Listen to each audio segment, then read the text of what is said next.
A single, weathered necklace was about to expose a 2-3-year-old lie and shatter the lives of New York's elite. Crystal chandelier cast dancing shadows across marble floors as designer gowns swept past polished shoes. This was the Hartford Museum Spring Gala, where New York's elite gathered to celebrate wealth disguised as charity. 2-3-year-old Amara Bennett moved through the crowd, black uniform, white apron, invisible, the way servers always are.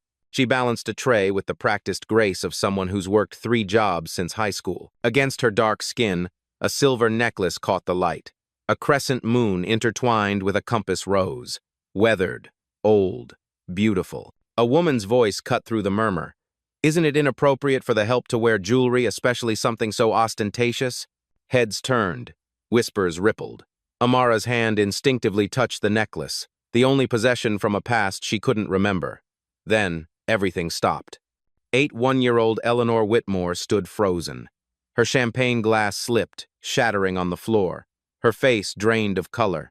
She stared at the necklace, her lips forming silent words. Victoria, have you ever wondered what a single object could unlock? What secrets hide in plain sight, waiting for the right moment to shatter everything you thought you knew?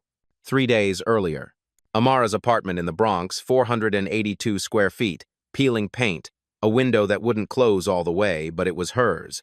Nursing textbooks covered every surface: anatomy, pharmacology, patient care. Finals were in 2 weeks. Between double shifts at prestige catering events and studying, sleep was a luxury she couldn't afford. On her makeshift desk sat a worn manila folder. Her entire history. Inside, she opened it, revealing the same documents she's read 1,000 times. Birth certificate. Baby girl Bennett. Ward of the state. Date found. June 15th, 2002. Location. Roosevelt Medical Center, New York. A single photograph of the necklace was attached, with a handwritten note. This was pinned to your blanket when they found you. I kept it safe. Mrs. Miller, Judith Miller, her foster mother from age 12 to 16, the only person who ever felt like family, had been dead for 7 years now, from cancer. Amara traced the compass rose with her finger. 4 directional points, north, south, east, west, and beneath them, engraved in tiny script. May 29th, 2002, 2 weeks before she was found abandoned. Her roommate, Tessa Rodriguez, appeared in the doorway.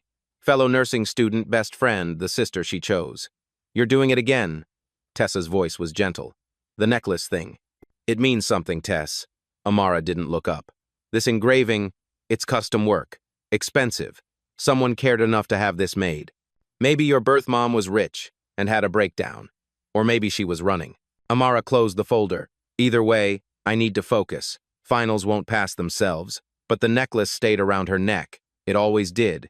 For 21 years, she's never taken it off. Not once. 2 days earlier. Prestige Events Catering. A cramped office that smelled like coffee and stress. Greg Polson, Amara's supervisor, waved her in. He was in his mid-50 seconds, perpetually exhausted. 3 ex-wives, but decent enough. Big event tomorrow night. He slid a file across his desk. Hartford Museum Spring Gala. Eleanor Whitmore is making some massive announcement. $500 million to children's charities. Amara knew the name. Everyone did. Eleanor Whitmore, banking dynasty, widow of Charles Whitmore, with foundation work that's reshaped child welfare across 3 states. Childless, notoriously private, ruthlessly generous. We need reliable people. Greg tapped the file. It's double pay. And tips from these folks. He whistled. Could be a month's rent in one night. Amara calculated. Double pay would cover next semester's books, and maybe even catch her up on electricity. I'm in. Professional attire only. Greg's expression turned serious. No jewelry except simple studs. These people notice everything. They judge everything. Amara's hand moved to her necklace. No exceptions. Greg cut her off. I'm serious, Amara. One complaint and we lose the contract. She nodded, but her fingers stayed wrapped around the silver crescent. She's never taken it off. Not for gym class, not for hospital clinicals, not for anyone. Tomorrow wouldn't be different. Same time, across Manhattan, the Whitmore estate. 15,000 square feet of history and grief. Eleanor Whitmore sat in her private study. Lawyers and financial advisors crowded the room. Tomorrow's announcement, $500 million, was her life's work. but her attention kept drifting. Above the fireplace hung a portrait of a young woman with auburn hair and laughing eyes. Around her neck, a silver crescent moon necklace. Victoria Whitmore, 1980 to 2002. Her daughter, dead for 23 years. Patrick Hayes, Eleanor's assistant, noticed her distraction. At 37, he was sharp, loyal, and had been with her for a decade. Mrs. Whitmore? The speech revisions. Eleanor blinked. Victoria would be 45 now. Her voice was soft, distant. She would have loved this work, helping children. Patrick's expression softened. She'd be proud of you. Would she? Eleanor touched the compass rose brooch pinned to her lapel, which matched the necklace in the portrait. I couldn't save her. I couldn't even save her baby. The room went quiet. Everyone knew the story. The tragedy that broke Eleanor Whitmore. Victoria, 7 months pregnant. In a car accident. Brain dead by morning. The baby didn't survive the emergency surgery. Eleanor buried them both, mother and child, in June 2002. The necklace disappeared that night from Victoria's personal effects at Roosevelt Medical Center.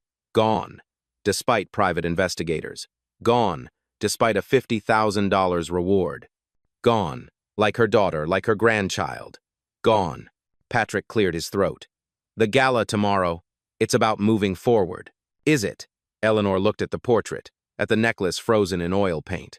Or is it about pretending the past doesn't haunt us? She had commissioned that necklace in Florence in May 2001, a mother-daughter trip. 2 matching pieces, 1 necklace for Victoria, 1 brooch for herself, both engraved with the date they'd returned to collect them, May 29th, 2002. They never made that trip. Victoria died on June 12th, 2002, 2 weeks after the engraving date. The necklace was around her neck when the paramedics brought her in. By morning, it was gone. Eleanor had spent 23 years wondering who took it and why. Was it a simple theft or something darker? Tomorrow night, she'll stand before New York's elite and talk about hope, about giving children a future. She'll smile. She'll inspire. She'll pretend her heart isn't a graveyard, because that's what you do when you're Eleanor Whitmore. You survive. 2 women, 2 lives, 1 lost object. Tomorrow night, fate will force them into the same room, and nothing will ever be the same. The gala. Moments after the champagne glass shattered, security moved fast. 2 men in black suits appeared beside Eleanor. Patrick rushed through the crowd, but Eleanor didn't move. Couldn't move. Her eyes stayed locked on Amara on the necklace. The ballroom fell silent. 500 of New York's wealthiest holding their breath, watching a billionaire stare at a server. Eleanor's voice broke the silence. Barely a whisper, but it carried. Where did you get that necklace? Amara's heart hammered. Every eye was on her, judging, assuming. She's been in this position before. Always an outsider, always suspected. It's mine. Her voice was steadier than she felt. I've had it since I was a baby. That's impossible. Eleanor took a step forward. Her hands trembled. I had that necklace made. Custom. In Florence. There's only one. The crowd murmured louder now. Accusations floating in the air. Stolen. Must be stolen. A woman stepped forward. Mid-40 seconds. Perfectly tailored dress. A smile that didn't reach her eyes. Carolyn Whitmore. Eleanor's daughter-in-law by marriage to her late nephew. Mother Eleanor. Carolyn's voice dripped with concern. Perhaps we should discuss this privately. I'm sure there's a reasonable explanation. Her tone said there wasn't. But Eleanor ignored her, moving closer to Amara. Her eyes were desperate, hungry, seeing something no one else could see. May I? Eleanor's hand reached out, stopping inches from the necklace. Please. Amara wanted to run, to disappear like she's learned to do her whole life. But something in Eleanor's eyes stopped her. Not anger, not accusation. Grief. Raw. Devastating. Ancient. Amara nodded. Eleanor's fingers touched the silver, traced the compass rose, and found the engraving on the back. Her breath hitched. The 29th of May, 2002. Eleanor's knees buckled. Patrick caught her. It's real, she whispered. Victoria's necklace. 20 minutes later, they were in a private room off the main hall. Amara sat across from Eleanor. Patrick stood nearby. 2 others had joined them. Detective Raymond Costa, 62, NYPD, semi-retired but on the Whitmore family retainer, and Dr. Miriam Okafor, a family reunification specialist and lawyer with sharp eyes that missed nothing. I'm not pressing charges, Eleanor spoke first, direct. I need to understand how you have that necklace. Amara's hands gripped her knees. I was abandoned. An infant, outside Roosevelt Medical Center, on June 15th, 2002. The necklace was pinned to my blanket. That's everything I know. The room temperature dropped. Eleanor's face transformed, color draining, hands shaking harder. June 15th? Roosevelt Medical? According to my intake papers, yes. Patrick and Detective Costa exchanged looks. Costa spoke carefully. Mrs. Whitmore's daughter Victoria died on June 12, 2002, at Roosevelt Medical Center. A brain aneurysm following a car accident. The words hung in the air.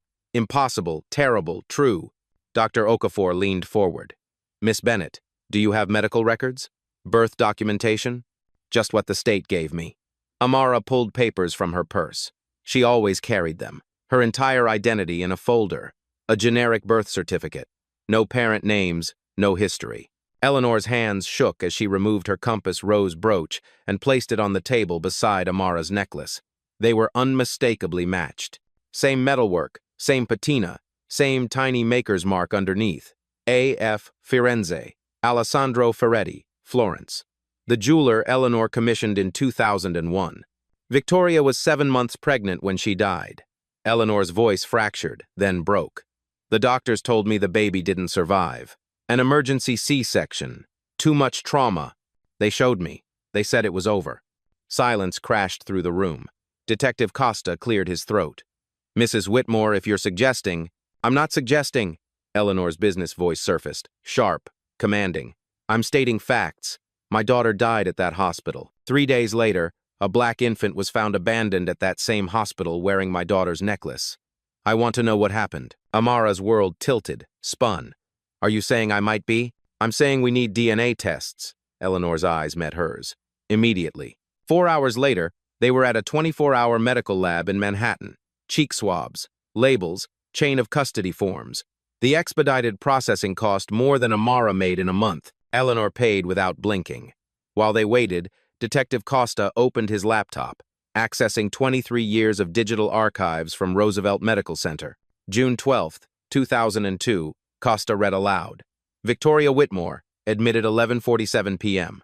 Motor vehicle accident, severe head trauma, passenger side T-bone collision at intersection of— Skip to the delivery. Eleanor's voice was tight, controlled. Emergency C-section performed at 1:23 a.m. due to fetal distress. Costa's frown deepened. Official record states infant female delivered stillborn at 1:51 a.m. Mother expired at 2:04 a.m. from cerebral hemorrhage. Eleanor closed her eyes, reliving the worst night of her life. Costa continued. June 15, 2002. Infant female found by maintenance worker Lewis Washington, 6:20 a.m., near the ER entrance. Estimated age, 3 to 4 days. The preliminary exam showed good health, no distress. The baby had one distinguishing mark. He paused. A small strawberry birthmark, left shoulder blade. Amara's breath stopped. Eleanor noticed. What is it? Amara's voice was barely audible. I have a birthmark. Left shoulder blade. Strawberry-shaped. The room froze. Show me. Eleanor stood. Amara hesitated. This was insane. This couldn't be real. But she turned, lowering her collar enough to reveal the mark, small, reddish, shaped like an irregular heart. Eleanor's sob tore through the quiet. Victoria had the same mark, in exactly the same location. Her father had it. Charles's mother documented it in all the family medical records, worried it was vascular. Patrick's face went pale. If the baby survived, why would they report her stillborn? Dr. Okafor's voice was grim, professional. Either catastrophic medical error or someone deliberately falsified the records. Detective Costa finished. Eleanor stood, her grief transformed into something harder, colder, more dangerous. Find out who delivered that baby. Find out who signed the death certificate. Find out who was in that delivery room. Her voice could cut glass. And find out why my granddaughter was abandoned like garbage while I buried an empty coffin. The next morning, the DNA results arrived via secure email. Dr. Okafor opened the attachment. Her hands were steady, professional, but her eyes betrayed emotion. She read aloud, each word landing like a hammer. Probability of biological relationship between Eleanor Whitmore and Amara Bennett. She paused. 99.97%. The room erupted. Carolyn Whitmore, who had inserted herself into this meeting, went pale. That's impossible. I was there. I saw Eleanor at the funeral. You saw a funeral for my daughter. Eleanor's voice was still. No one showed me the baby. They said it would be too traumatic. Amara couldn't breathe, couldn't think. 23 years of foster homes, poverty, loneliness, and questions no one could answer, all because of a lie. Why? Her voice broke. Why would someone do this? Patrick's expression darkened. Maybe we should ask who benefited from Victoria's death. All eyes turned to Carolyn. Her face flushed. How dare you? I wasn't even married to Thomas in 2002, but you were dating him. Patrick's voice was quiet, deadly. You were at the hospital that night. The temperature dropped. Detective Costa opened a new file. Let's talk about the delivery room. Who was there? Who had access? Who signed what? These are the kind of stories that remind us that sometimes the most touching stories are buried under decades of lies, and someone was willing to destroy a life to keep those lies hidden. Who falsified the hospital records? Why was Amara abandoned? And what did Carolyn know? 72 hours after the DNA results, Eleanor's estate attorney, Margaret Shen, arrived with boxes. 23 years of financial records, estate documents, trust amendments, the paper trail of a fortune. She spread them across Eleanor's conference table. Detective Costa, Patrick, Dr. Okafor, Amara, Eleanor, and Carolyn were all present. Carolyn had brought her own lawyer, Harrison Breenage, silver hair, expensive suit, a retainer that could fund a hospital wing. Margaret spoke like she was presenting evidence, because she was. When Victoria died in 2002, her estate was structured with a clear hierarchy. She pointed to a document. If her child survived, the child inherited Victoria's share, approximately $1.8 billion in today's valuation. Amara's stomach dropped. Billion with a B. With no surviving heir, Victoria's share reverted to the 1998 Trust Amendment. Margaret slid another page forward. The secondary beneficiary was Thomas Whitmore, Eleanor's nephew. Carolyn's face hardened. Thomas is dead. Pancreatic cancer, 2019. What does this have to do with anything? Patrick cut her off. Thomas managed Whitmore Industries from 2002 until his death. You've managed it since, and the foundation. Detective Costa pulled up financial records on his laptop. Let's talk about money. In June 2002, Dr. Philip Grayson, the administrator of Roosevelt Medical Center, received a $250,000 consulting fee. He turned the screen, showing the wire transfer from Whitmore Industries' legal department, approved by Thomas Whitmore. The room went silent. Eleanor's voice was ice. Thomas authorized $250,000 to the hospital administrator the same month my daughter died? It gets better. Costa clicked to another screen. In June 2003, Grayson received $500,000 from a shell corporation, Clearwater Medical Consulting. It was dissolved in 2004, the registered agent. He looked at Carolyn. Simon Vance, your first cousin. Carolyn stood. I'm calling my attorney. Sit down. Eleanor's command stopped her cold. You're not leaving until we understand what happened. Carolyn sat, but her lawyer leaned in, whispering urgently. Detective Costa continued. Hospital staff present at Victoria's delivery. Primary surgeon, Dr. Alan Mercer, retired, living in Arizona. Surgical nurse, Linda Hartwell, retired, Vermont. Anesthesiologist, Dr. Paul Rickman, deceased, 2007. He paused on the next name. Attending physician who signed the stillbirth certificate, Dr. Gerald Thornton. A photo appeared. A man in his 42nds, white coat, confident smile. Thornton was terminated in 2003 for falsifying patient records in an unrelated case. He lost his medical license in 2005. Last known address, Jacksonville, Florida. Patrick leaned forward. Someone paid him. That's speculation, Breenage, Carolyn's lawyer objected. You have no evidence. Then explain the money. Eleanor's voice cut like a blade. Explain why my nephew paid the hospital administrator. Explain why Carolyn's cousin's company paid him more. Carolyn's composure cracked. Thomas handled legal affairs. I don't know every transaction. You were there. Amara's voice surprised everyone, including herself. The night my mother died, you were there. I was Thomas's girlfriend. Of course I was there, and 3 days later, I was abandoned. Amara stood, facing Carolyn. This necklace is worth thousands. Why didn't whoever left me just sell it? Why keep it with me? Silence. Dr. Okafor spoke quietly. Because it was insurance. If the baby was ever found, the necklace was proof. Proof that someone wanted the baby gone but couldn't bring themselves to. She didn't finish. She didn't need to. That afternoon, Detective Costa made calls. Linda Hartwell, the surgical nurse, now 71, agreed to a video call. Her face appeared on screen, weathered, tired, guilty. I wondered when someone would come asking. Her voice shook. For 23 years I've had nightmares. Every single one. Eleanor leaned toward the screen. Tell us what happened. Linda took a breath. The baby didn't die. She was perfect. Crying, pink, healthy.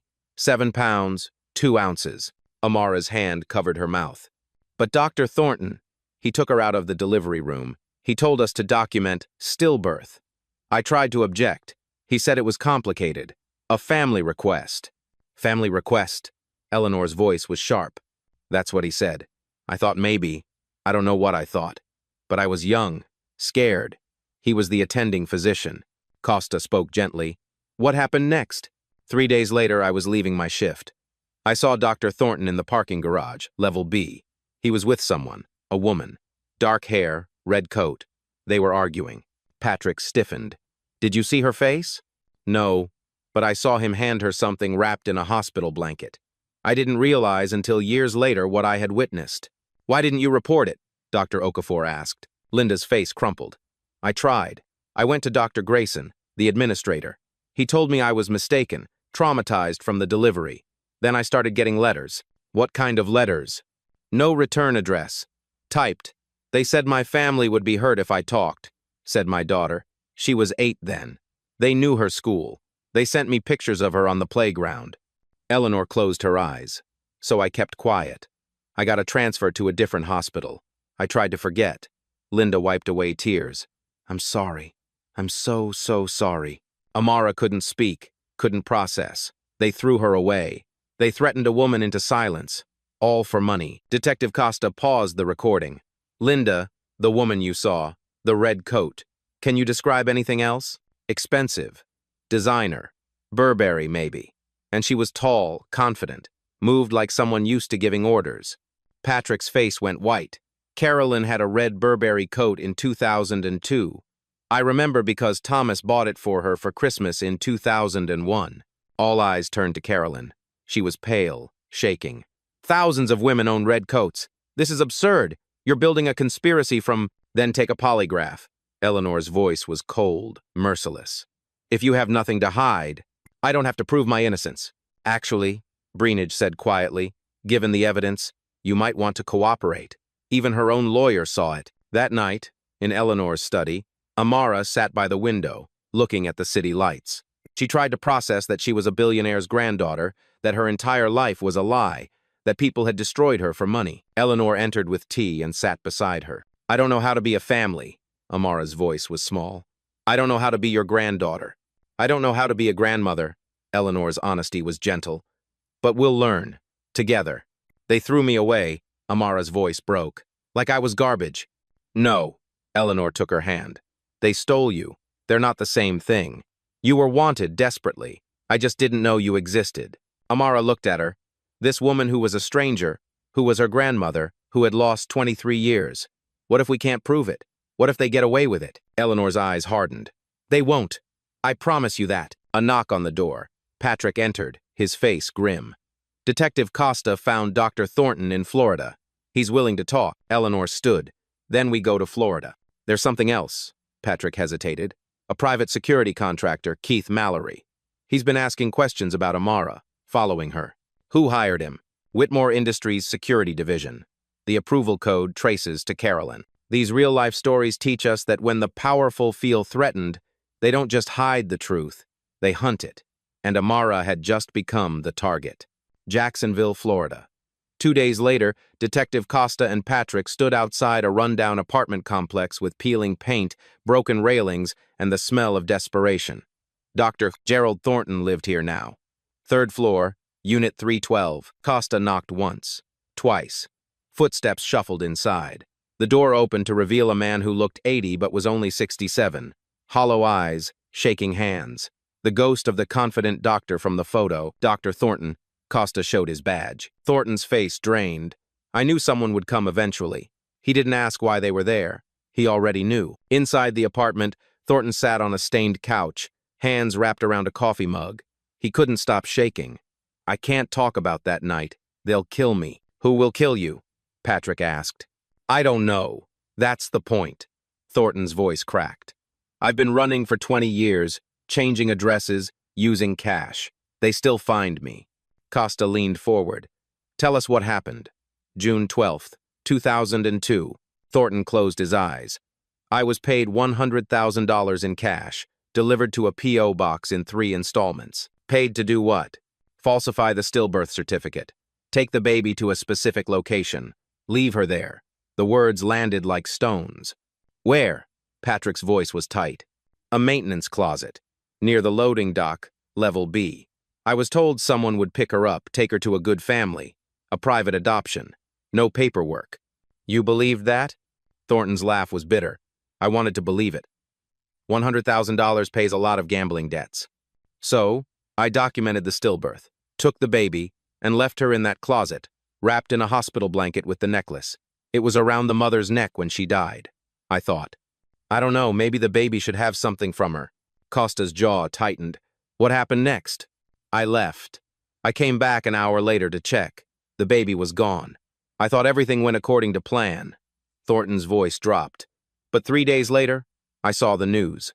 Abandoned baby found at Roosevelt Medical. I realized whoever was supposed to pick her up didn't. They just moved her to the ER entrance and left her. Patrick stood, pacing. Who contacted you? Who set this up? I never met them directly. Everything was phone calls, burner phones, instructions delivered by text, money and cash drops. You must have heard something. A name, a voice. Thornton hesitated. There was one voicemail, left by mistake. A woman's voice. She said, "Tell Grayson it's done." Then she hung up, realized her error, and called back immediately to say, "Forget that message." Can you describe the voice? Educated, cold, used to giving orders. He paused, and she had a slight accent. Not strong, but there. European, maybe, or someone who'd lived abroad. Costa and Patrick exchanged looks. After that night, the threats started, Thornton continued.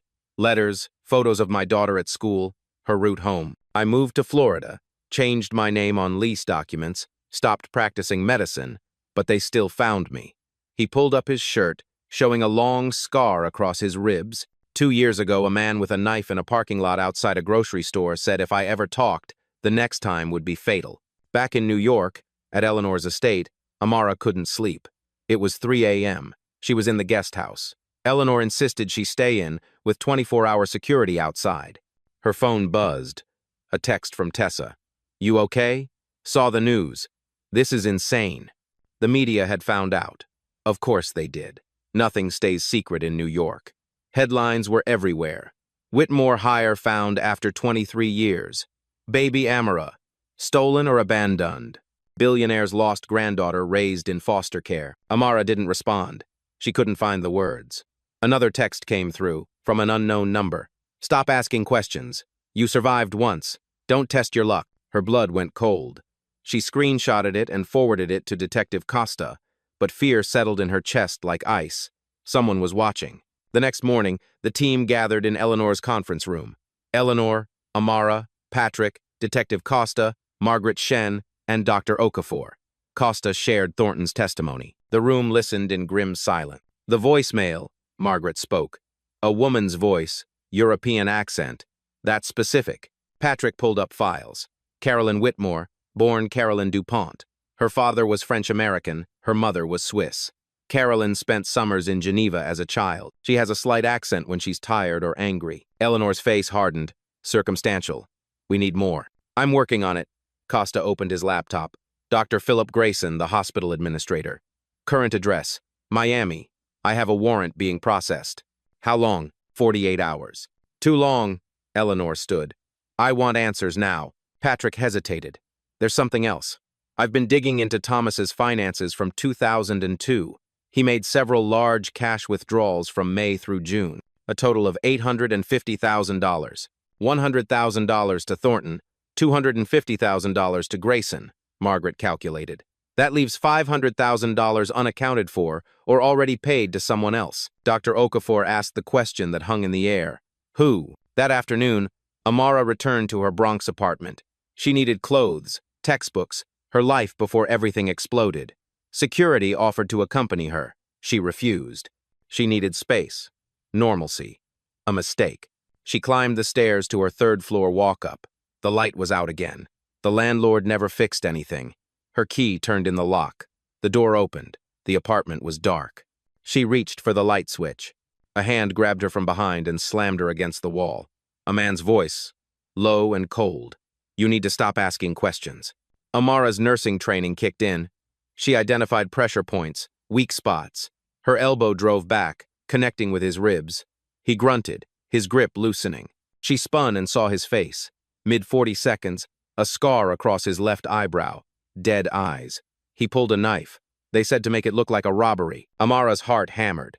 She was 3 feet from her door, 10 feet from the stairs. He lunged. She dropped and rolled. His knife hit the wall where she had been. She ran, scrambling down the stairs. He was behind her, his heavy footsteps getting closer. Second floor, first floor, lobby. She burst onto the street, screaming. People turned. The attacker stopped at the door, saw the witnesses, and vanished back inside. Amara collapsed on the sidewalk, shaking. A woman called 911. 2 hours later, at the police station, Detective Costa reviewed the security footage. The camera caught the attacker entering Amara's building. Facial recognition ran. Keith Mallory. Costa pulled up a file. A private security contractor who worked for corporate intimidation firms. Specialty: making problems disappear. "Who hired him?" Eleanor demanded. She had arrived within minutes of hearing about the attack. "Whitmore Industry Security Division. Payment authorized 3 days ago." Patrick pulled up the approval code. His face went pale. Carolyn's digital signature. Eleanor's rage was quiet, controlled, deadly. "Arrest her. Now." "We're working on it," Costa said. "But Mallory has disappeared. Without him, it's harder to prove." His phone rang. He answered, listened, and his face changed. Keith Mallory was found dead in his apartment an hour ago. Single gunshot. Apparent suicide. The room went silent. "That's not suicide," Patrick said what everyone was thinking. "That's tying up loose ends." Amara sat in the corner, processing. Someone tried to kill her, then killed the killer to cover the tracks. Eleanor sat beside her and took her hand. "You're staying at the estate. No arguments." Amara didn't argue. She couldn't. That night, Detective Costa's phone rang. An unknown number. Detective Costa. A man's voice, old and weak. "My name is Father Michael Reyes.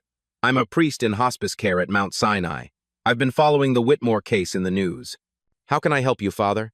"It's what I can help you with." The priest coughed. "I'm dying. Heart failure. Weeks left. Maybe days. I need to speak with Mrs. Whitmore. It's about Thomas, her nephew." Costa sat up straight. "What about Thomas?" "He came to confession in 2019, days before he died.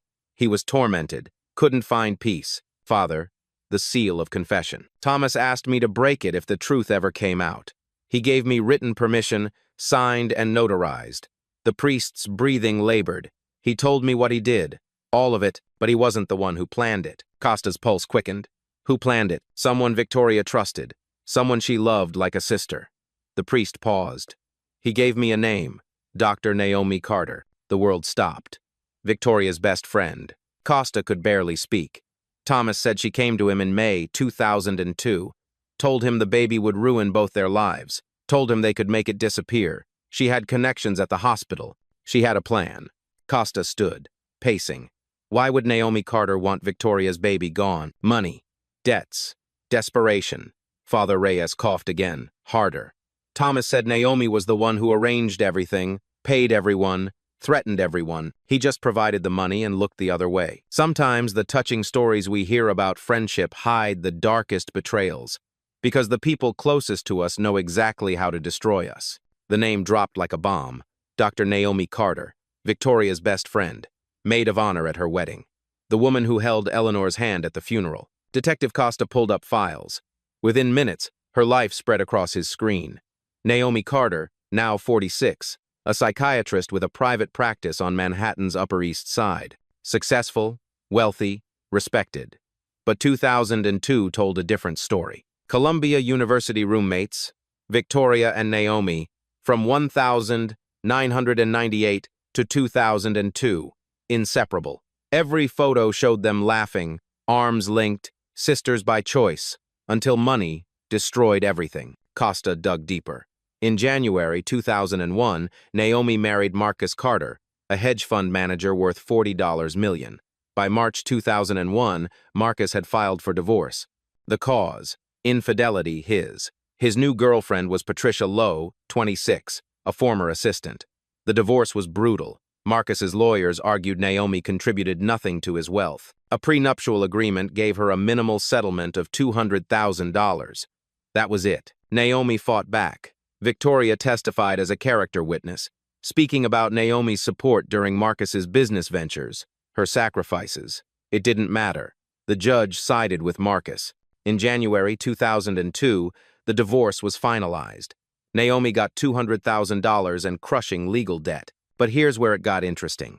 In April 2002, 2 months before Victoria died, Victoria co-signed a loan for Naomi for $2 million, using Whitmore Foundation funds as collateral. Eleanor never knew. She forged my signature. Eleanor's voice shook with rage. That loan was never authorized, Margaret Shen confirmed.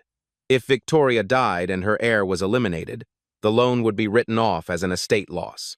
Naomi keeps the money. No one asks questions. Patrick pulled up more records.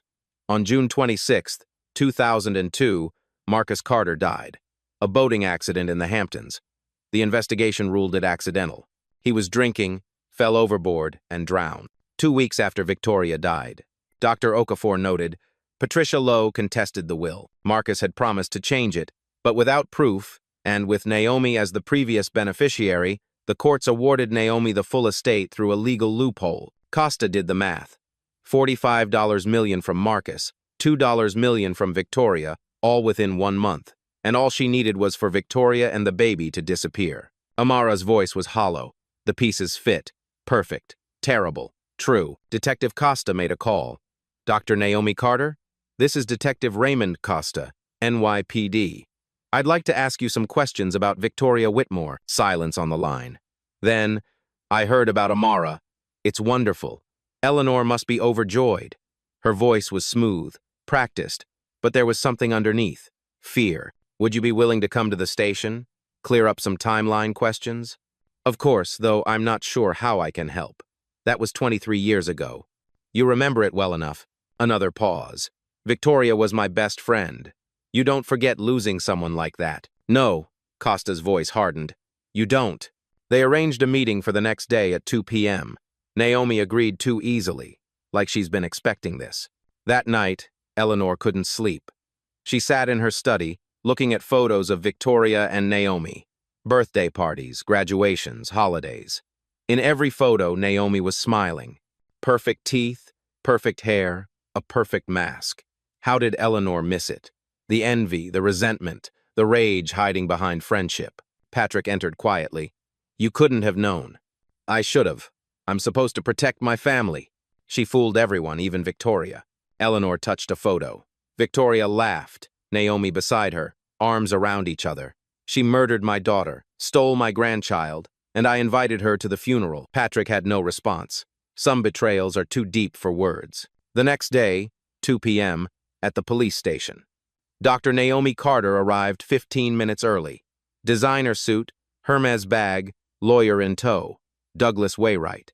Expensive, ruthless. She saw Eleanor in the conference room. Her mask slipped for half a second, then reconstructed. Eleanor. It's been too long. She moved to embrace her. Eleanor stepped back. Don't. Naomi's smile faltered. She sat, Wainwright beside her. Detective Costa, Patrick, Dr. Okafor, and Margaret Shen filled the room. Recording equipment was running. Dr. Carter, thank you for coming, Costa began. We're investigating the events surrounding Victoria Whitmore's death, specifically the disappearance of her baby. I thought the baby died. Naomi's voice was careful. The baby is alive, sitting right there. Costa gestured to Amara. Naomi looked, really looked. Her face didn't change, but her hands gripped her bag tighter. How wonderful.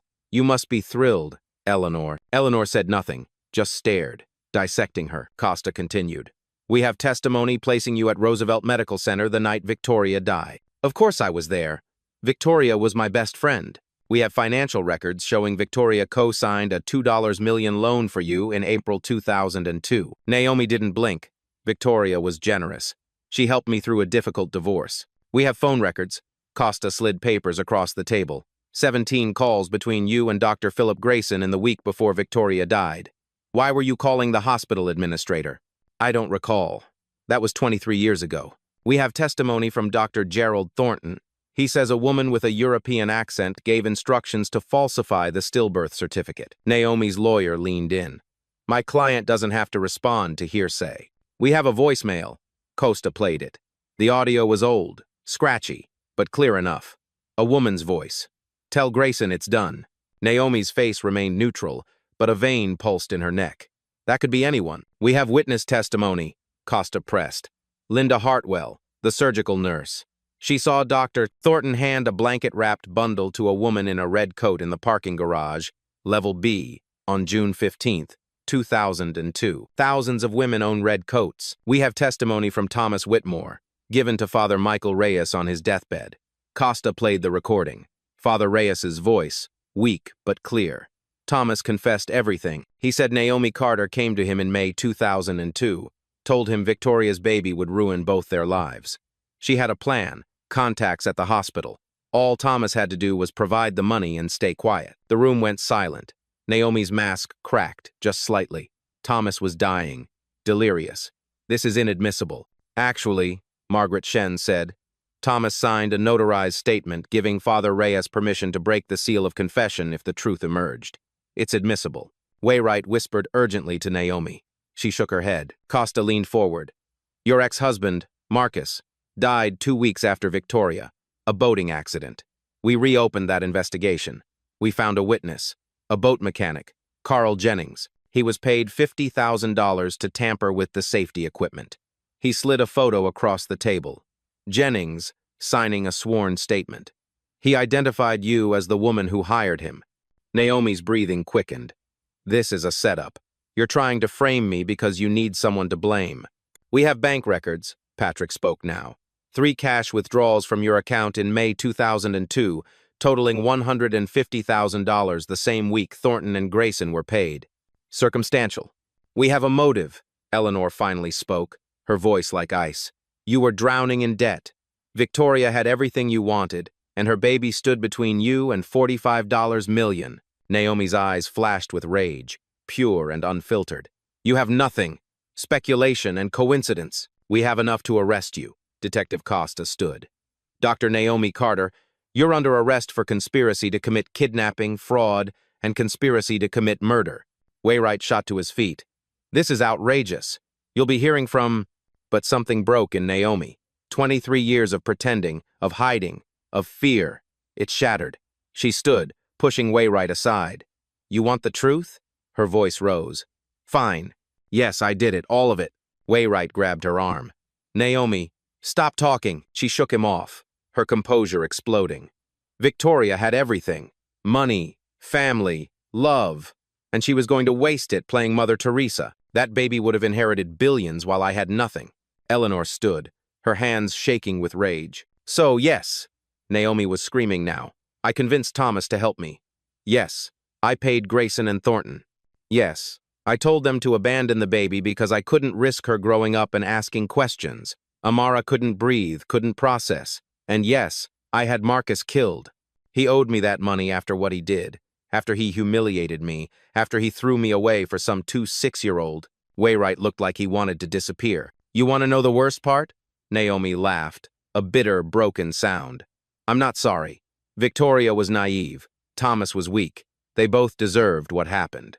She looked at Amara, her eyes cold. You survived. You're fine. You're about to inherit billions. So what's the problem? The room was silent, stunned. Eleanor stepped forward, her voice quiet, devastating. The problem, Naomi, is that you're going to spend the rest of your life in prison knowing all your scheming achieved nothing but your own destruction. Security entered, handcuffing Naomi. As they led her away, she was still screaming. Victoria didn't deserve that fortune. She was going to waste it. I was smarter. I deserved it. The door closed. Silence crashed down. Amara realized she was crying. Eleanor's arm wrapped around her. These are the stories that remind us that evil doesn't always wear a mask. Sometimes it wears the face of a friend.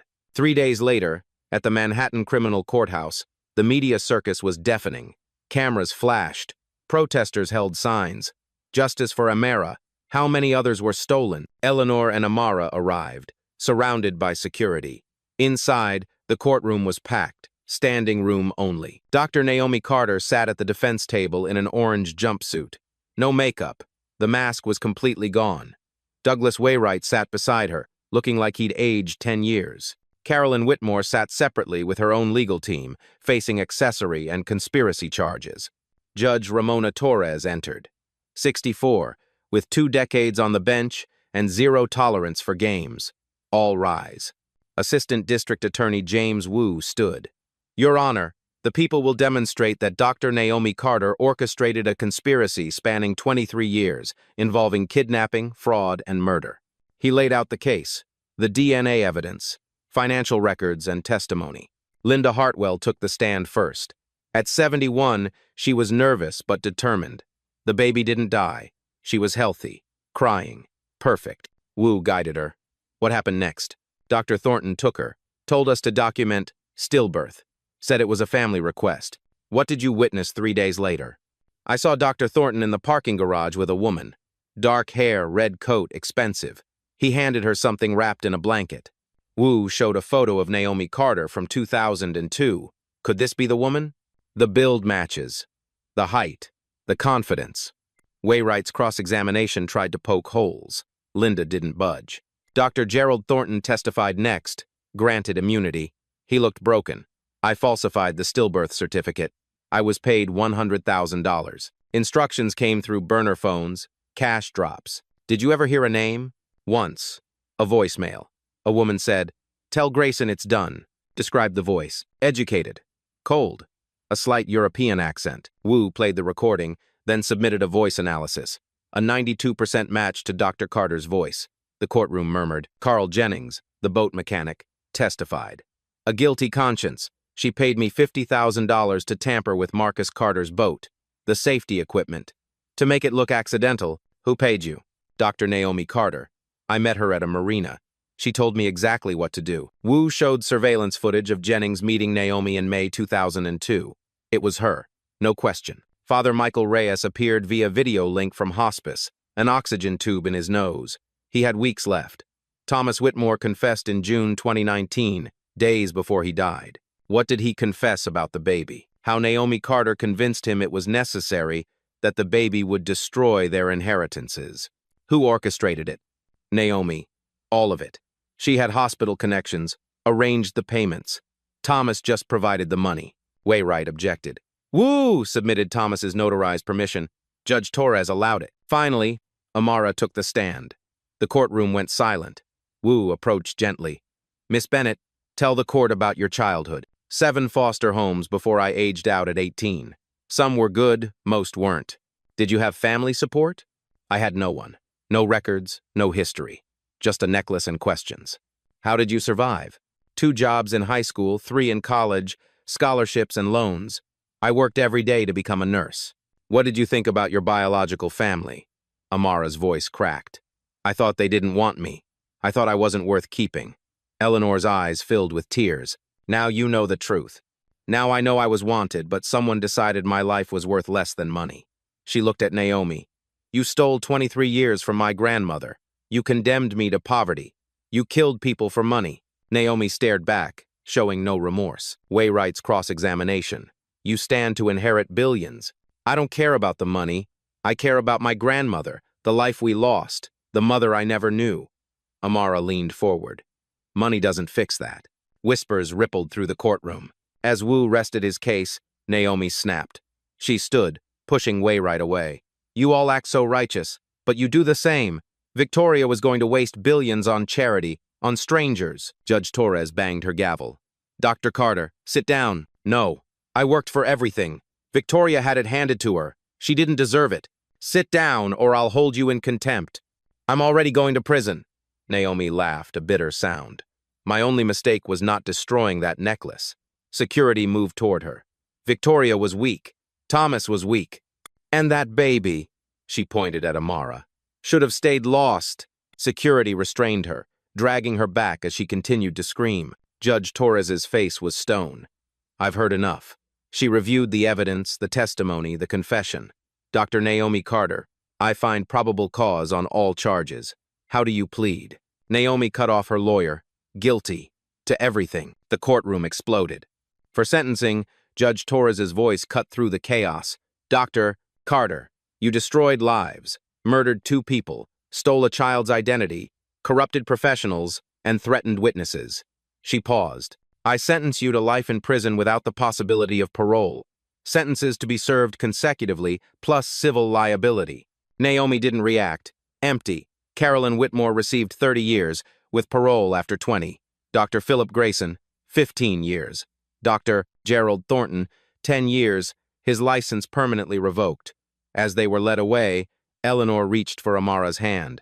Justice was served. Outside the courthouse, reporters swarmed. Eleanor made a brief statement. My granddaughter was stolen 23 years ago by people I trusted. Today, justice affirmed that cruelty will not go unpunished. We ask for privacy as we heal. Amara spoke quietly. To every foster child wondering if you matter, you do. Your story matters. Don't let anyone tell you otherwise. The crowd erupted in support. They walked to the car, hand in hand, grandmother and granddaughter.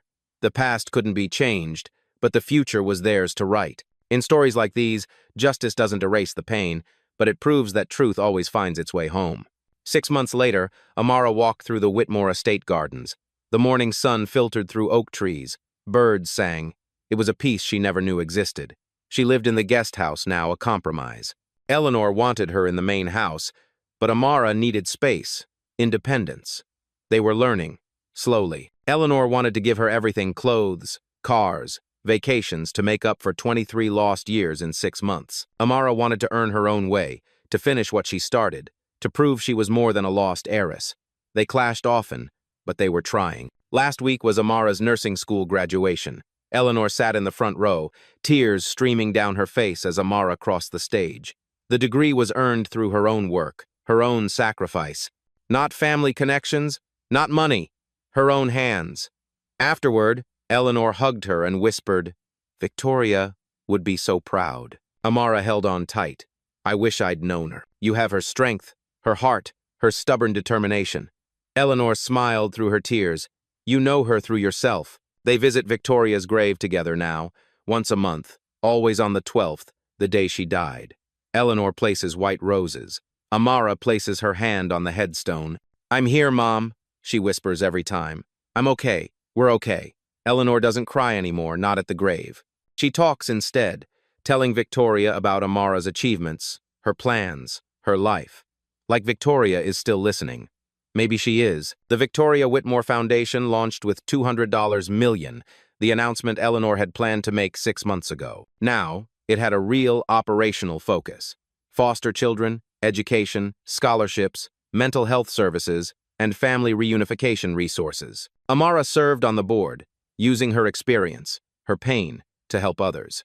At the first meeting, she presented data, statistics, plans. Every year, 20,000 kids age out of foster care with no family and no support. We're going to change that.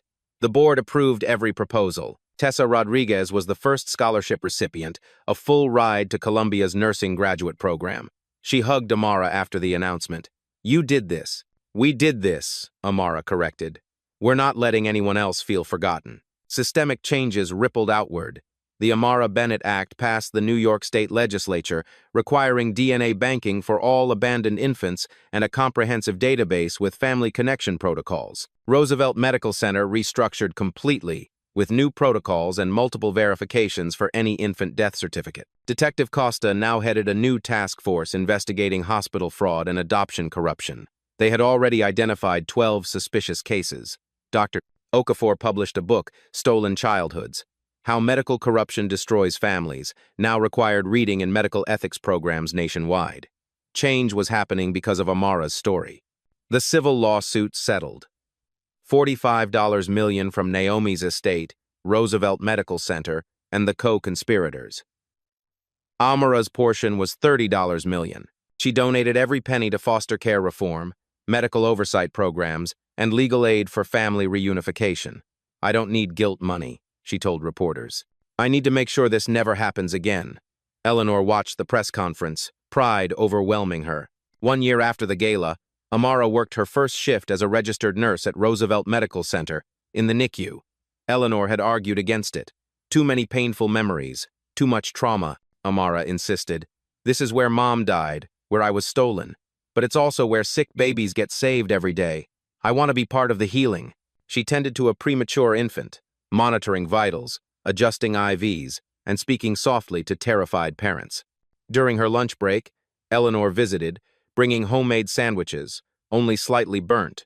They ate in the cafeteria, surrounded by chaos, beeping machines and rushing staff. It felt normal.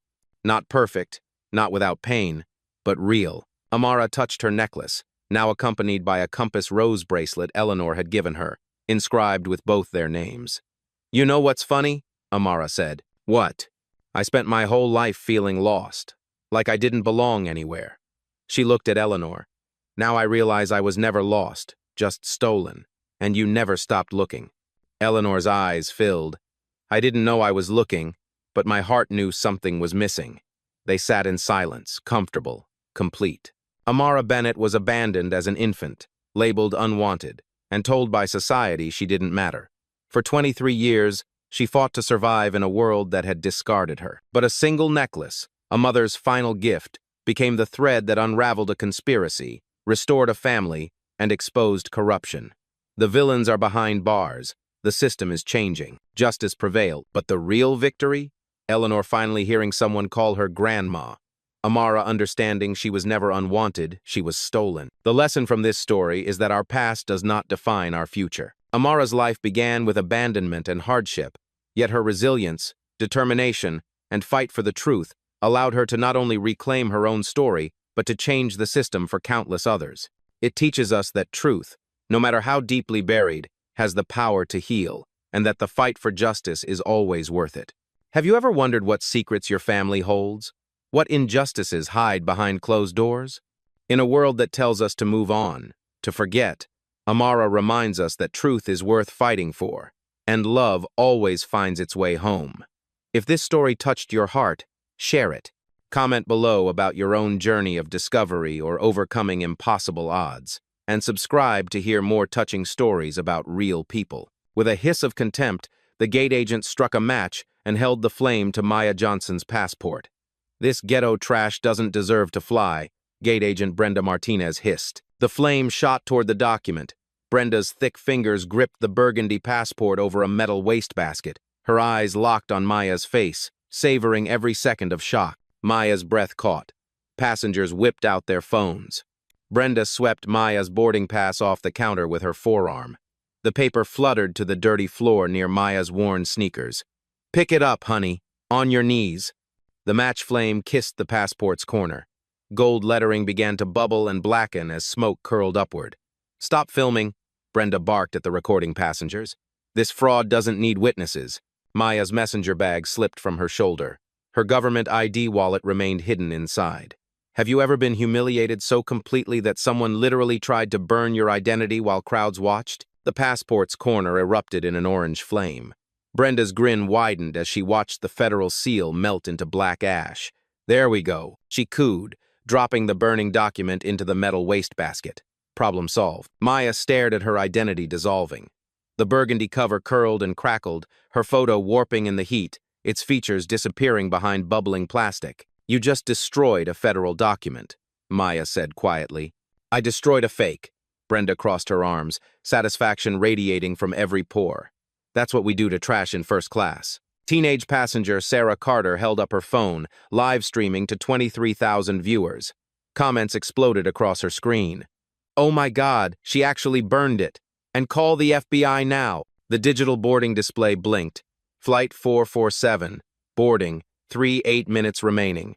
Maya's government phone buzzed against her hip. The caller ID read, DC Director, urgent. She let it ring. Smoke from the wastebasket triggered overhead sensors. A maintenance worker approached with a fire extinguisher, but Brenda waved him off. Just document disposal, nothing to worry about.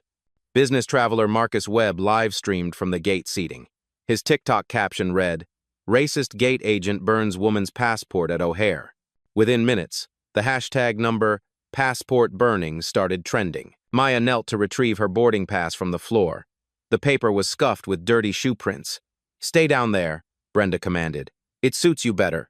Passengers gasped. Several started recording specifically at that moment.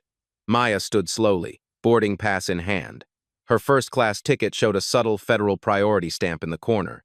Her messenger bag contained an FAA inspector badge, still hidden from view. "Ma'am, I need to board this flight," Maya said, her voice level. "Not with burned documents, you don't."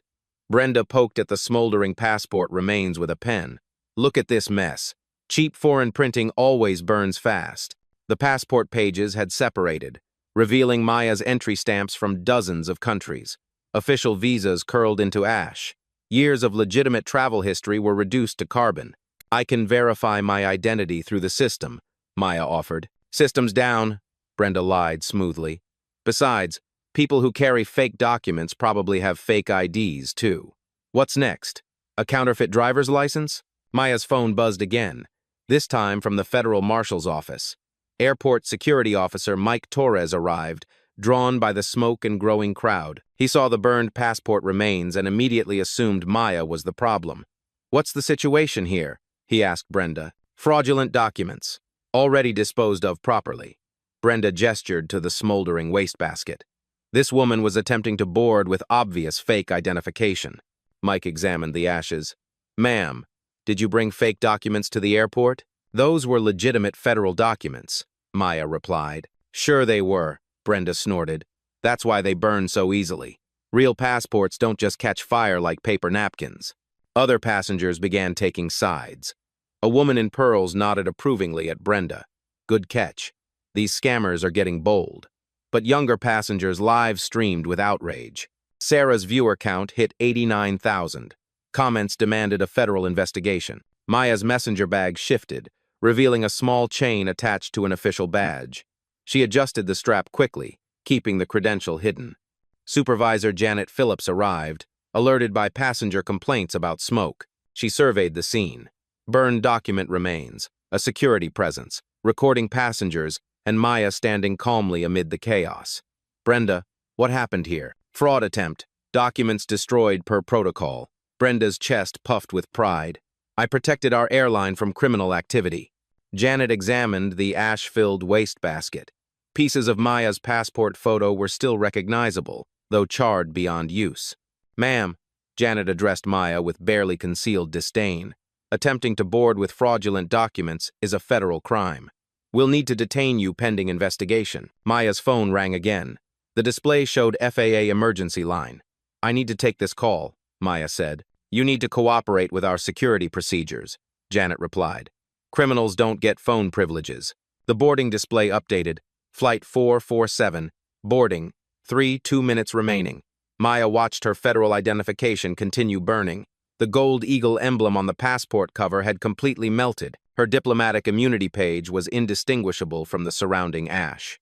More security officers arrived. The gate area filled with uniforms, all assuming Maya was the threat rather than the victim of document destruction. Brenda basked in the attention. "It's always the quiet ones who try the biggest scams," she announced to the gathering passengers. "Good thing I have experience spotting fakes." Maya's federal credentials remained hidden in her bag. Her first-class boarding pass showed a priority status that Brenda had dismissed as fraudulent. Her government-issued phone continued buzzing with urgent federal calls that she couldn't answer under the current circumstances. The passport fire had died to glowing embers, but smoke still rose from the metal wastebasket. Maya's identity existed now only as evidence of a federal crime that everyone, except her, believed she had committed. Gate manager Tom Rodriguez rushed over, following the acrid smell of burning documents. He surveyed the scene, a smoldering wastebasket, security officers, and a growing crowd of recording passengers. "What the hell is burning at my gate?" he demanded. "Fraudulent documents," Janet reported efficiently. Brenda caught this woman attempting to board with fake identification. "Evidence has been properly disposed of." Tom peered into the wastebasket. Maya's passport photo stared back from the ashes. Half her face melted away. The gold federal seal had pooled into metallic droplets on the metal bottom. "Ma'am, You brought fake documents to a federal facility, he told Maya. That's a serious crime. Maya's phone vibrated against her hip. Homeland Security priority flashed on the screen. She reached for it. Don't touch that phone, Security Officer Mike commanded. Suspects don't get to make calls until we sort this out. Sarah's live stream had exploded to 247,000 viewers. Her phone screen couldn't keep up with the flooding comments. Document destruction is a federal crime, and she's destroying evidence. The boarding display clicked down. Flight 447, boarding, 6 minutes remaining. Additional security officers arrived, forming a loose circle around Maya. She remained seated, hands visible, but her messenger bag's strap had shifted again. The small chain with the official badge was more visible now. Look at her, acting all calm, Brenda announced to the gathering crowd. Classic criminal behavior. They think if they don't react, we'll believe their lies. Business traveler Marcus had switched from TikTok to Facebook Live, streaming to his professional network. This is insane. The airport employee just burned someone's passport because she assumed it was fake. But other passengers supported Brenda. An elderly man nodded approvingly. Good for her. These fraudsters need to be stopped. Tom examined the burned passport remains more closely. Among the ashes, he spotted fragments of official seals and watermarks that looked surprisingly sophisticated for supposed fakes. These seem pretty detailed for counterfeit documents, he muttered. Brenda's confidence wavered slightly. High-quality fakes. That's how they fool people. Maya's government phone rang again. The ringtone was different, a priority alert tone that made several passengers look up. That's a government phone, observed a woman in military fatigues. Those have special tones. Criminals steal government phones, too, Brenda countered quickly. Probably part of her whole fraud scheme. Flight attendant coordinator Lisa Park arrived with the flight crew. Captain James Morrison examined the situation with professional concern. We have smoke at the gate and security involvement, Morrison said. What's the reason for our delay? Document fraud investigation, Tom replied. A passenger attempted to board with burned fake identification. Burned? Morrison looked puzzled. Why would fake documents be burned? Because they were obviously fake, Brenda insisted. Real documents don't burn like that. Maya finally spoke. Sir, all paper documents burn when exposed to flame. Material composition doesn't prevent combustion. Morrison studied Maya more closely. Her calm, precise language struck him as unusually professional for someone caught in document fraud. The boarding display updated again. Flight 447, boarding, 2 minutes remaining. Maya's phone showed 17 missed calls from federal numbers. Her bag had shifted further, revealing more of the official badge chain. The FAA inspector credential was almost visible. Ma'am, what's that badge in your bag? Asked Security Officer Jennifer Walsh. Maya glanced down. Personal identification. More fake IDs, Brenda declared triumphantly. I bet she has a whole collection of fraudulent documents. Tom reached for Maya's bag.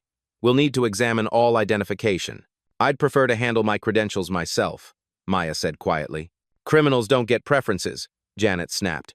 You lost your rights when you brought fake documents to federal property. The live stream audience had grown to over 400,000 across multiple platforms. Hashtags, number passport burning, and number airport racism dominated trending topics. Comments demanded a federal investigation and employee termination. Captain Morrison's radio crackled. Flight 447, this is the tower. We're showing an extended ground delay at your gate. Roger, tower. Document investigation in progress. Maya watched more ash from her passport flutter in the air-conditioning breeze. Her diplomatic visa page had been reduced to black flakes scattered across the gate floor. Years of legitimate international travel history literally blown away. This is taking too long, complained a first-class passenger. Can't we just remove her and board? Federal protocol requires a full investigation, Tom explained. Document fraud is serious business. Maya's messenger bag had shifted completely now. The FAA inspector badge was clearly visible to anyone looking closely, but the security officers and gate staff were focused on her face, not her credentials. Brenda poked at the passport ashes again with her pen. Look how completely it burned. Cheap foreign materials, probably made in someone's basement. Airport police officer Derek Carter arrived, drawn by the crowd and smoke reports. He examined the burned document remains with professional interest. Ma'am, these look like they might have been legitimate documents, he told Maya. Federal passports have specific burning characteristics due to security features. Brenda's face reddened. I know fake documents when I see them. 15 years of experience. Experience doesn't change chemistry, Maya replied calmly. All organic compounds combust at similar temperatures. Officer Carter studied Maya more intently. Her technical language and composed demeanor under stress seemed inconsistent with typical document fraud cases. The boarding display showed, Flight 447, boarding, 8 minutes remaining. Maya's phone rang with the special federal emergency tone again. This time, several passengers recognized the distinctive sound.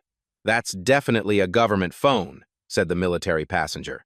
"I've heard those tones in federal buildings. Stolen government property," Brenda insisted desperately, part of her criminal enterprise. Maya's bag had now shifted enough that her FAA credentials were partially visible.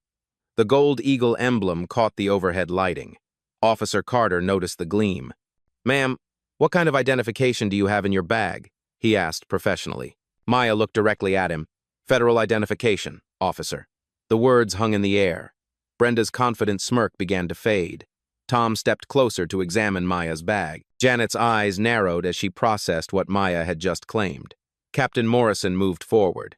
"What kind of federal identification?" Maya reached slowly for her messenger bag as hundreds of passengers recorded and over 500,000 people watched online, waiting to see what credentials would emerge from the bag of the woman whose passport had just been burned to ash. Maya reached into her messenger bag with deliberate calm. She withdrew a leather credential wallet and placed it on the counter next to the smoldering passport remains.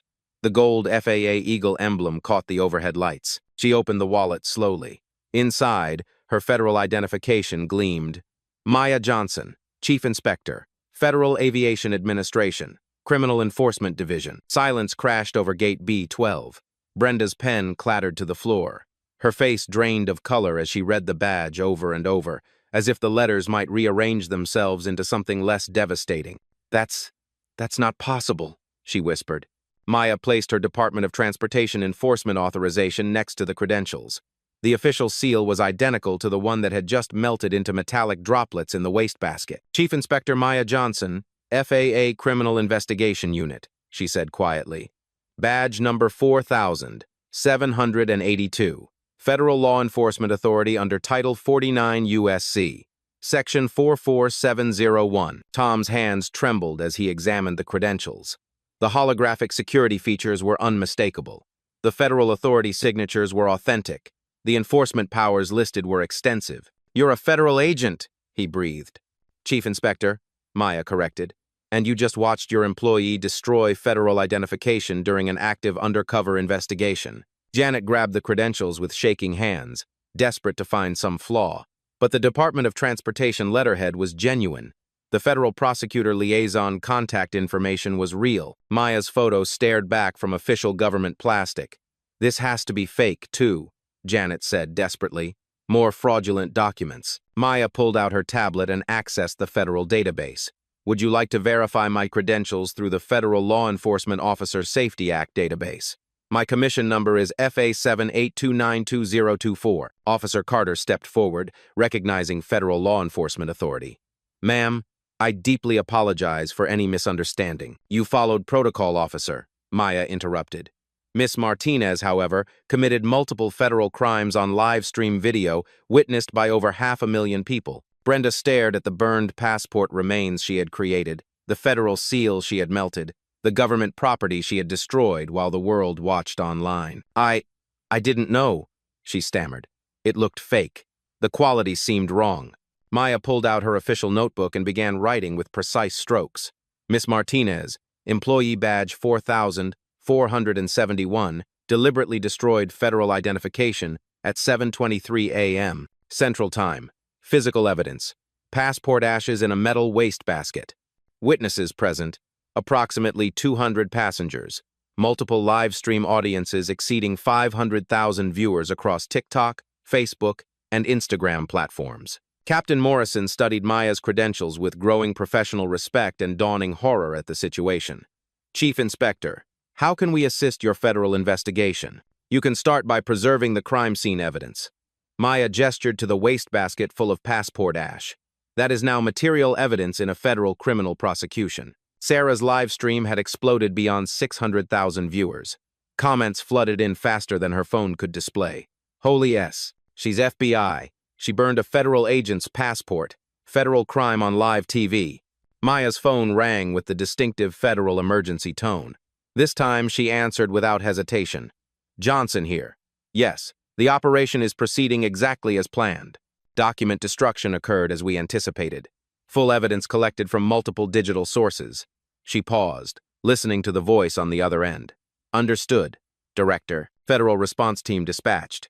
ETA, 8 minutes. Tom's face went pale as the implications crashed over him. Federal response team. Maya continued her call, speaking with a calm authority that contrasted sharply with the chaos around her. Approximately 200 direct witnesses. Over 600,000 remote viewers via social media platforms. Complete video documentation from 17 different angles. Chain of custody established. Another pause. Yes, sir. A textbook federal crime captured in real time with maximum evidentiary value.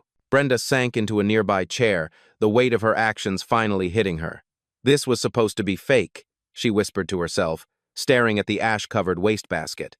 The document looked so suspicious. It had to be fake. Miss Martinez, Maya said, ending her call. Legitimate federal documents look exactly like legitimate federal documents because they are legitimate federal documents. There is no visual difference between my passport and any other valid U.S. passport issued by the State Department. Janet frantically tried to distance the airline from Brenda's criminal actions. Chief Inspector, please understand this was not authorized by management. This was completely unauthorized. Individual employee misconduct. Maya knelt and carefully collected ash fragments from around the wastebasket, placing them in evidence bags. Federal law under 18 U.S.C. Section 1361 doesn't distinguish between authorized and unauthorized destruction of government property. The crime occurred regardless of corporate approval or knowledge. She pulled out her tablet and began systematically documenting the scene. High-resolution photographs of the passport ash scattered across the gate floor, video recordings of the federal seal melted into metallic droplets, screenshots of the hundreds of phone recordings capturing the entire incident from every conceivable angle. Under 18 U.S.C., Section 1361, willful destruction of government property, carries a maximum penalty of 10 years in federal prison and fines up to $250,000, Maya announced to the gathering crowd of passengers, airline staff, and security personnel. Brenda's confident demeanor had completely collapsed. 10 years in federal prison? When the destruction specifically targets federal law enforcement identification during an active criminal investigation, federal sentencing guidelines recommend the maximum penalty, Maya explained with clinical precision. Additional charges under 18 U.S.C. Section 1505 for obstruction of federal proceedings carry up to 5 years each. Airport security officers began recognizing the full scope of what had occurred. A federal law enforcement agent's identity documents had been deliberately destroyed by an airline employee in front of hundreds of witnesses and broadcast live to hundreds of thousands online. Chief Inspector, Officer Carter asked respectfully, "What kind of federal investigation were you conducting here?" Maya closed her tablet and looked directly at him. Systematic discrimination patterns in airline customer service operations. Specifically, document challenges and identity verification procedures based on passenger appearance, rather than legitimate security protocols. The devastating irony settled over everyone present. Brenda's racially motivated assumptions about Maya's appearance had led her to destroy the very federal agent's documents who was conducting an undercover investigation into exactly that kind of discrimination. Tom examined Maya's credentials one final time, desperately hoping somehow they might be elaborate counterfeits. But the federal authentication features were undeniable. The holographic seals were genuine government issue. The enforcement authority was devastatingly real. Miss Martinez will need to be detained immediately pending federal criminal charges, Maya announced with quiet authority. Destruction of federal property, interference with a federal investigation, obstruction of justice, and potential federal civil rights violations. Brenda looked down at the passport ashes scattered around her feet like confetti. Federal document fragments clung to her airline uniform. The evidence of her federal crimes was literally coating her body. Maya's phone rang again. She glanced at the caller ID. U.S. Marshal Service. ETA, 6 minutes. Your federal arrest team is arriving shortly, Miss Martinez, Maya informed Brenda matter-of-factly. I strongly recommend you remain calm and cooperative during the detention process. The live stream audiences across multiple platforms watched in stunned fascination as the power dynamic completely and utterly reversed. The woman they had seen systematically humiliated and stripped of her identity was now revealing herself as one of the most powerful federal law enforcement officials in aviation security. Maya bent down and carefully picked up a charred fragment of her passport photo. Half her face was burned away in the official document, but her federal inspector credentials remained completely intact and devastatingly authoritative. The hunter had become the hunted. The victim had become the prosecutor, and every second was captured in high-definition video evidence. Federal marshals arrived in tactical gear, their heavy boots echoing across the terminal. Deputy Marshal Rebecca Santos approached Maya with professional respect. "Chief Inspector Johnson, we're here for the federal arrest warrant." Maya nodded toward Brenda, who sat frozen in her chair, staring at the passport ashes scattered around her feet. "Miss Martinez, employee badge 4471, federal document destruction, obstruction of justice, interference with a federal investigation." Corporate Vice President Patricia Hawthorne burst through the crowd, her $3,000 suit wrinkled from the emergency helicopter flight from headquarters. Behind her, a team of lawyers clutched briefcases and tablets.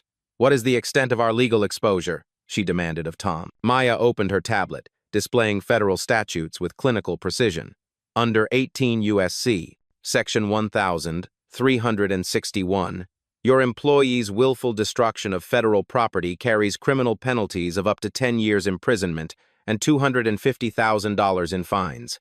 Corporate liability under the vicarious responsibility doctrine could reach $50 million. Patricia's face went white. $50 million? That's the criminal exposure, Maya continued calmly. Civil rights violations under 42 U.S.C. Section 1983 carry unlimited damage potential. Federal contract violations could suspend your operating certificates at all 127 airports where you currently hold gates. The airline's legal team frantically typed on tablets, calculating the financial catastrophe. Senior counsel Marcus Webb whispered urgently to Patricia, "Our annual revenue is $28.7 billion. Federal contract suspension would cost us $847 million monthly." Maya pulled up additional data. "Your airline processes 2.3 million passengers monthly through O'Hare alone. Each discrimination incident carries potential damages of $1.2 to $2 million under established federal precedent." Miss Martinez's personnel file shows 17 previous complaints for discriminatory document challenges. Tom's hands shook as he realized the scope of corporate knowledge. We had complaints about her before. 17 documented complaints over 14 months, Maya confirmed, reading from her tablet. All involving passengers of color, all dismissed by management without investigation. This establishes a pattern of deliberate indifference to civil rights violations. Patricia grabbed the complaint file from Tom. Her legal team examined the documentation with growing horror. Customer complaints about Brenda's behavior toward minority passengers, incidents of excessive document scrutiny, reports of discriminatory language all filed away without action. This creates corporate liability under Section 1983, lead counsel whispered. Deliberate indifference to constitutional violations. Federal prosecutors arrived, led by Assistant U.S. Attorney David Kim. Maya briefed him efficiently while Patricia and her lawyers watched in panic. "Complete video documentation from 19 different sources," Maya reported. "Over 800,000 online viewers witnessed the federal crime in real time. Physical evidence is secured in federal custody. 17 prior discrimination complaints establish corporate knowledge." Prosecutor Kim examined the burned passport evidence. "This is prosecutorial gold. A federal crime committed against a federal agent during a civil rights investigation, captured on live stream video, with corporate knowledge of prior incidents." Patricia attempted damage control. "We're prepared to cooperate fully with federal authorities. Miss Martinez will be terminated immediately. We'll implement comprehensive anti-discrimination training." Maya looked up from her documentation. "Miss Hawthorne, termination doesn't address federal criminal charges. Your employee committed felony destruction of government property. Criminal prosecution proceeds regardless of employment status." The federal marshals placed Brenda in restraints. Her airline uniform was covered with ash from Maya's passport, physical evidence of her crime literally coating her clothing. "I didn't know it was real," Brenda sobbed as handcuffs clicked into place. "It looked fake to me." Ignorance of federal law is not a defense, Prosecutor Kim informed her. Federal crimes carry federal consequences, regardless of intent or knowledge. Maya turned to Patricia with quiet authority. Your airline faces immediate federal enforcement actions. Operating certificate review begins Monday. All gate operations are subject to federal monitoring pending compliance review. Patricia's legal team calculated frantically. Federal monitoring costs average $2.3 million monthly per major hub. A full compliance review takes 18 to 24 months, minimum. Our stock price has already dropped 12% since the live stream went viral, CFO Robert Chen reported via an emergency phone call. Federal criminal charges against our employee for burning a federal agent's passport. Market confidence is collapsing. Maya displayed more devastating data. Federal Aviation Regulation. Part 129 allows for the immediate suspension of operating privileges for airlines whose employees commit federal crimes during passenger processing. Your certificate of authorization covers 847 daily flights across 17 states. The mathematical implications hit Patricia like physical blows. Daily revenue of $2.8 million per suspended route. Federal fines averaging $125,000 per incident. Legal defense costs projected at $15 million, minimum. What do you need from us to minimize federal action? Patricia asked desperately. Maya's response was methodical and devastating. Immediate implementation of federal bias monitoring systems at all 127 gates. Cost. Approximately $3.2 million. Mandatory federal discrimination training for all 2,847 customer service employees. Cost. $1.8 million annually. A federal compliance officer position reporting directly to the Department of Transportation. Salary and benefits.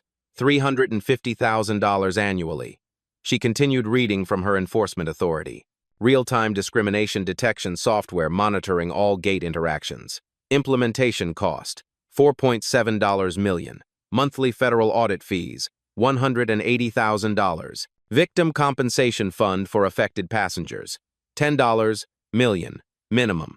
Patricia's lawyers frantically scribbled numbers. The total federal compliance costs exceeded $23 million in the first year alone. Federal criminal prosecution of Ms. Martinez proceeds independently, Maya emphasized. These corporate compliance measures address civil rights violations and federal contract requirements. They do not affect the criminal charges. Deputy Marshal Santos read Brenda her rights as cameras continued recording. The woman who had confidently burned Maya's passport an hour ago was now being arrested for federal crimes while the world watched. You have the right to remain silent. Anything you say can and will be used against you in a federal court. You have the right to a federal public defender. Maya pulled up final enforcement data. Miss Hawthorne, your airline has 72 hours to submit a federal compliance plan to the Department of Transportation. Failure to comply triggers an automatic operating certificate suspension under emergency federal authority. The boarding display showed Maya's original flight, Flight 447, delayed pending federal investigation. Patricia realized the bitter irony. Maya's investigation had been triggered by exactly this kind of discrimination, and Brenda's criminal behavior had provided perfect evidence of systemic problems. How long will federal monitoring continue? Patricia asked weakly. Maya closed her tablet. Until the Department of Transportation determines your airline consistently complies with federal anti-discrimination requirements. Based on current violation patterns, a minimum of 5 years of federal oversight. Federal crime scene investigators arrived to collect additional evidence. They photographed the burned passport remains, documented the federal seal melted in the wastebasket, and collected witness statements from the hundreds of passengers who had watched federal document destruction occur in real time. Maya's phone showed 17 missed calls from national media outlets. The story was exploding across news networks. Airline employee burns federal agent's passport on live stream. Chief Inspector, Prosecutor Kim asked, "Do you need a medical evaluation for the criminal assault?" Maya considered the question. Document destruction constitutes destruction of my federal identification, which impacts my ability to perform law enforcement duties. I'll need official documentation for the federal case file. Patricia realized another devastating implication. Assault on a federal officer carried additional criminal penalties. Brenda's actions weren't just property destruction. They were attacks on federal law enforcement authority. The corporate showdown was complete. Maya had systematically documented every aspect of federal liability, from individual criminal charges to corporate civil rights violations. The airline faced years of federal oversight, millions in compliance costs, and criminal prosecutions that would reshape industry discrimination policies. Maya picked up the final fragments of her burned passport. The document that Brenda had destroyed in discriminatory rage was now evidence in a federal case that would transform aviation's civil rights enforcement forever. Justice would be measured not in revenge, but in systematic change, backed by federal authority and corporate accountability. 3 months later, Federal Courthouse, Chicago. Judge Margaret Carter brought down her gavel with decisive authority. Miss Martinez, you have pleaded guilty to the federal destruction of government property under 18 U.S.C. Section 1361. The court sentences you to 36 months in federal prison, followed by 2 years of supervised probation. Brenda Martinez, wearing orange prison scrubs instead of her airline uniform, nodded through tears. The passport ashes that had once clung to her clothing were now evidence exhibits in federal court. Your actions, Judge Carter continued, represent a direct attack on federal law enforcement authority. You destroyed the identification of a federal agent conducting lawful civil rights investigations. This court cannot and will not tolerate such criminal behavior. Maya sat in the gallery, watching justice unfold with quiet satisfaction. Her replacement passport lay in her briefcase, identical to the one Brenda had burned, but this document would never be destroyed by discriminatory rage. Department of Transportation Headquarters, Washington, D.C. Secretary of Transportation Maria Rodriguez signed the landmark Aviation Civil Rights Enhancement Act into law. Maya stood beside her as cameras captured the historic moment. This legislation requires real-time discrimination monitoring at all commercial aviation facilities, Secretary Rodriguez announced. AI-powered systems will detect bias in customer service interactions and trigger immediate federal intervention. The new law mandated revolutionary changes across the industry. Every major airport would install advanced monitoring technology within 18 months. Federal bias detection algorithms would analyze gate agent interactions, flagging discriminatory language or behavior for immediate review. Maya had authored the technical specifications. The system monitors voice patterns, body language, and interaction duration, she explained to assembled aviation executives. It identifies statistical deviations that suggest discriminatory treatment. O'Hare International Airport, Gate B12, renovated. Tom Rodriguez wore a new title, Federal Compliance Director. His office overlooked the gate where Maya's passport had been burned. A permanent memorial plaque read, "Dedicated to equal treatment under law." The gate had been completely restructured. Digital monitors displayed real-time federal discrimination statistics. Customer service representatives wore body cameras connected directly to Department of Transportation servers. Every interaction was recorded, analyzed, and scored for bias indicators. We processed 2,847 passenger interactions daily, Tom reported to his federal oversight team. AI monitoring has reduced discrimination complaints by 89% in 3 months. Employee bias training is now mandatory monthly, not annually. Federal Aviation Administration Headquarters. Maya's corner office displayed her burned passport photo in a frame, a reminder of how discrimination could target anyone, even federal agents. Her new title reflected expanded authority, Director, Aviation Civil Rights Enforcement Division. Her team had grown from 12 to 47 investigators. Federal funding had increased to $23 million annually, enabling systematic discrimination audits at every major aviation facility. We've documented 1,247 discrimination incidents since the O'Hare passport burning, Maya reported to Congress. Our enforcement actions have resulted in $127 million in federal fines and compliance investments. Legal precedent established.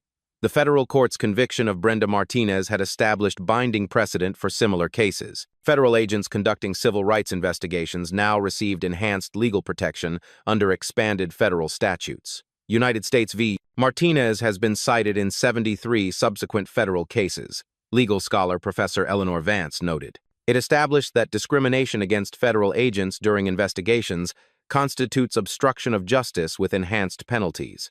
The burned passport had become evidence in a landmark case that strengthened federal civil rights enforcement across all industries, not just aviation. Present day. Maya's office. Maya held the framed fragment of her burned passport photo. Half her face remained charred black, but her eyes in the undamaged portion reflected the quiet determination that had transformed an entire industry. Her assistant knocked softly. "Director Johnson, the aviation executives are here for the annual Bias Prevention Summit." Maya nodded, placing the burned document back on her desk. That passport fragment had become the most powerful piece of evidence in federal civil rights enforcement history. The lesson. The most powerful response to discrimination isn't anger, it's intelligence, preparation, and the strategic use of legitimate authority. Maya's story proves that one person, armed with professionalism and knowledge of the law, can dismantle systemic injustice. By remaining calm, documenting evidence, and allowing the legal process to unfold, she turned a humiliating personal attack into a catalyst for nationwide reform. Her actions show that the system can work, but it requires us to be prepared, composed, and relentless in our pursuit of accountability. Have you witnessed discrimination in transportation or customer service? Your story could help identify patterns requiring federal intervention. Comment below. Subscribe to Blacktail Stories for more inspiring accounts of professional excellence overcoming prejudice, and hit the notification bell to join our community. Share this story to raise awareness about federal civil rights protections. Together, we can ensure that Maya's burned passport becomes the last time someone's identity is destroyed by hatred.